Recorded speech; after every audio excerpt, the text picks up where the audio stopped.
اپنا سفر آگے کو بڑھایا. فرمایا ایک جگہ پر میں گزرا, ایک بوڑھی عورت نے مجھے آواز دی, کہنے لگی اے محمد صلی اللہ علیہ وآلہ وسلم, اپنی طرف متوجہ کرنا چاہا, مجھے اپنی طرف میری توجہ کو لگانا چاہا. جیسے میں توجہ کرنے لگا, جبرائیل علیہ السلام نے اشارہ کر دیا, آقا توجہ نہ کیجئے, اس کی آواز کی طرف توجہ نہ کرے, اپنے سفر کو بڑھاتے رہے.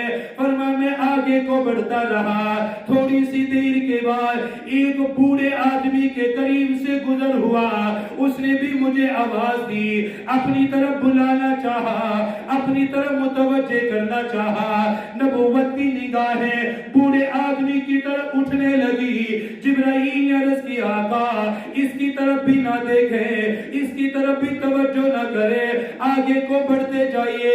جب آپ آگے تشریف لے گئے, حضرت جبرائیل نے عرض کی آقا جس بوڑھی عورت نے آواز دی وہ دنیا تھی جو آپ کے سامنے ظاہر کی گئی. فرمایا جتنی عمر ایک بوڑھی عورت کی ہوتی ہے اتنی دنیا کی باقی رہ گئی.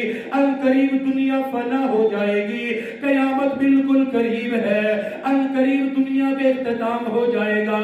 فرمایا وہ بوڑھا آدمی جس نے آپ کو آواز دی وہ شیطان تھا.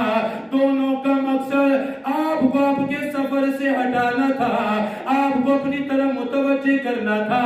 عرض کرنے لگے آقا اس لیے میں نے عرض کی تھی